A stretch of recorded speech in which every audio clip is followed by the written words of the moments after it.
let's not wait, and let's introduce Mr. Frank Candido. Mr. Candido, thank you for coming by for the third time.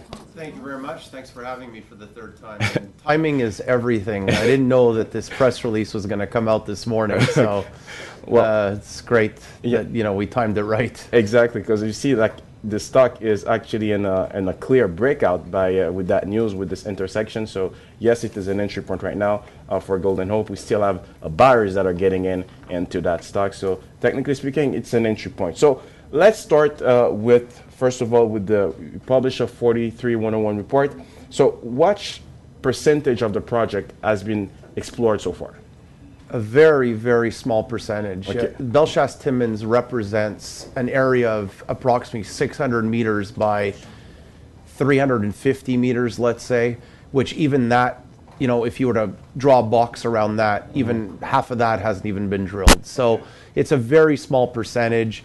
Last year, we decided to focus on that only and really not do a lot of work in terms of drilling on the rest of our property, which covers almost 20 kilometers. So it's a very, very small percentage. So you still have a lot of potential to cover in terms of exploration that could be added to the 43-101 report that you already published, right? Well, not only at Bellechasse-Timmins, which we know is still open, but the rest of the property, which we have many targets, both Bellechasse-Timmins type targets, gold targets similar to that, and a bunch of VMS targets and other targets outside of that as well. So we've got plenty of work cut out for us in a very big area where we're essentially operating alone. So yeah, we definitely have a lot more we can do to increase that number significantly in the next little while. Excellent. Ever since your last interview, Frank, you came here,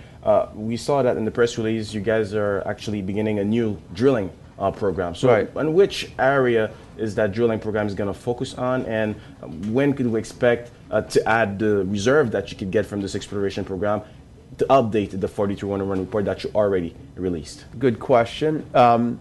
We decided this summer, even in the midst of a difficult market, to be more aggressive and continue drilling to increase that number, which we know what we need to do to increase that number at BT. Okay. We also said that we've got a number of targets that we consider to be high priority that we want to chase after and drill immediately. Okay. So we announced a 2,500 meter program. We've always done it this way. We always announce it step by step by step. We announced 2,500 meters, and if you look at historically, whenever we've announced that, we've always increased it, once it was completed, and we expect to do the same thing here. Okay. So information that you get always determines what you're going to do next. That's the right way to operate an exploration company.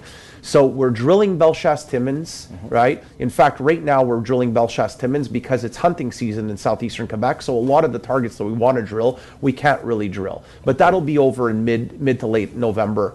And then we'll go back to, drilling targets outside when we deem it appropriate. But we're drilling Bellechasse-Timmins, we're drilling other Bellechasse-Timmins type targets, and we're drilling a number of VMS type targets that we already have established as high priority targets. So we definitely have our work cut out for us, and we're aggressively chasing after this right now. In terms of the financing, I know recently you did a financing of, I think you guys got $800,000 from that. So what, or do you have the finances necessary to continue to cover that drilling program, or how is it going? The financing is actually $1 million. Wow. It's 800 flow and 200 hard. Yeah. The financing hasn't been closed. We expect to close it momentarily. Okay. We have the money necessary to do the work that we've got planned right now. Okay. That amount of work can always increase as more information comes. So we will deal with that at that time. But we've got the money necessary. When we set out a program, we always set out that program knowing that we can pay for that program. So we're good to go, and we're excited. Excellent.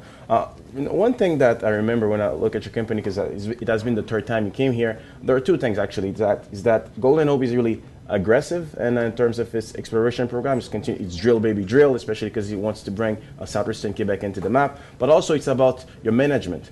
Actually, we saw that there have been some new members that were added to the advisory committee. Why is that? What purpose?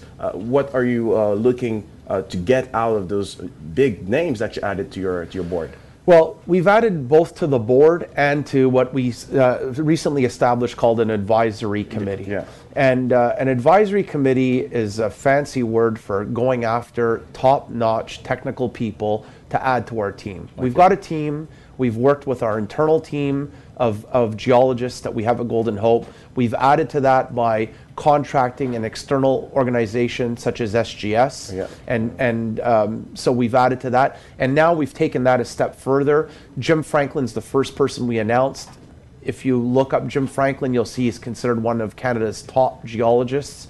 And he did his due diligence, decided to join our team, and we're talking to other people similar to Franklin that we can add to that team, always with the idea of getting the best people involved in our project to help us advance that project as quickly and efficiently as possible.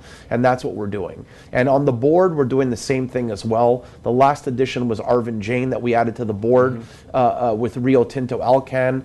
We're always looking to add the best qualified people to a company our size to advance the project as quickly as possible. And we've been successful at doing that, and hopefully you'll see some more announcements in the not too distant future showing that we've taken that a step further again.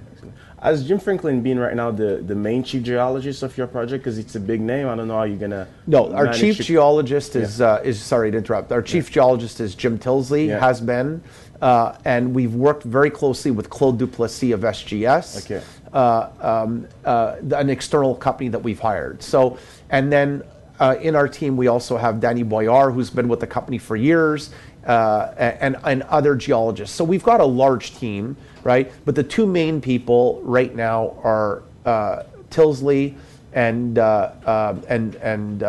Duplessis. Those are the two main guys. And guys like Franklin are there to complement. They come in, they look at it from an outsider's point of view, they crunch the data, and they say, this is the opinion that we have in terms of direction or in terms of things that we would do, to maybe go about it differently to get there from A to... It's all about getting from A to Z as fast as possible. Sure. And spending the least amount of possible. That's what it's all about. And that's why we have these people. So the more people at the table, the more ideas, the more experts, the better the final result usually tends to be. Excellent. Recently you saw that you guys have adopted a shareholders' right plan. Why? Well, I think a lot of companies such as ours have done that. It's not because we've had any hostile takeover bid on the company. I'd love to have a rumor like that spread, but no, it's not the case. The fact is that companies like ours are trading really at depressed levels in terms of our market capitalization, and it's really there to help protect the shareholders, those shareholders that have invested their hard-earned money in a company like Golden Hope Mines, and to try to extract the maximum value should a suitor come to the table. That's really what it's there for. It's a tool, and a tool that we've decided to put in place. Excellent.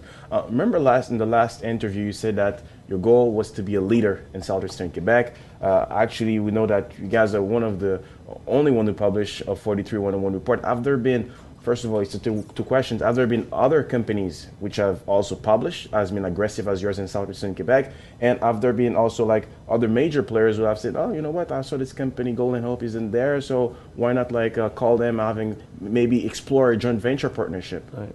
Two good questions. Leader and loner seem to be interchangeable when it comes to Golden Hope Mines in southeastern Quebec. We go from leader to loner and vice versa, depending on the time of the day or the time of the year. The fact is that when things are going fantastic in the general markets, outside of what we're doing, right, other companies come in trying to leverage the market or leverage results that we've had. And that's happened many times with us in the last couple of years. When the market is more difficult, those companies disappear. So yes, we're the leader, by virtue of the fact that we're one of the only companies that have really done anything in terms of significant work in the area. Yeah.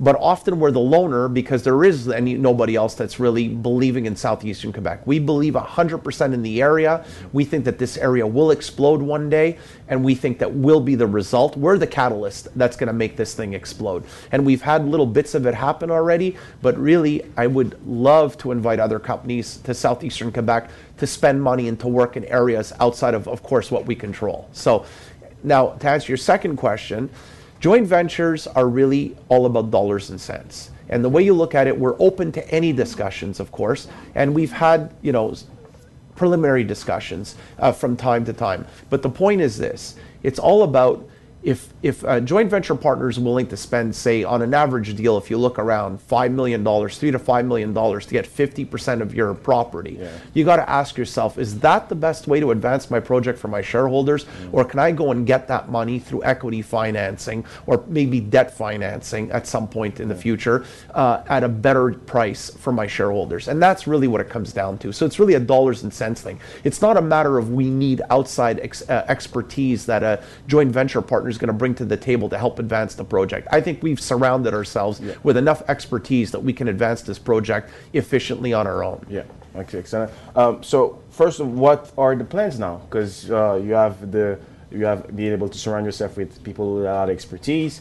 You guys are going to be really aggressive in southeastern Quebec to bring it into the map. So what are the plans for 2013, 2014? What could we expect? The plans are simple. We're drilling. We're drilling to expand the 43101 on Bellechasse-Timmins. Okay. When we feel that we have enough significant data to add to that, then we will look at publishing an updated 43101, and only at that time. We're looking to drill other BT-type targets and show that what's happening there is happening elsewhere on the property, which obviously would have a major impact in terms of potential for the size of the deposit. And then we're looking to drill a bunch of these VMS deposits that we have from the recently flown VTEM survey that we did. Okay. So what's exciting is that we could effectively demonstrate in the not too distant future the potential for a mining camp to exist in southeastern Quebec. And that's only on our claims. And there are many claims outside of what we control that are, that are not being advanced. So we've got our work cut out for ourselves. It's all about drilling, and it's all about bringing data to the market as soon as possible to really show that the potential is not just potential, but can be reality in the not too distant future. Excellent. So we hope to see you in 6 months to tell us if this mining camp will be possible to be made in Quebec. We'll look forward really to see you, Mr. Frank. I'll come every month if you invite me. No problem. Thanks for coming by. Thanks a lot. Appreciate it.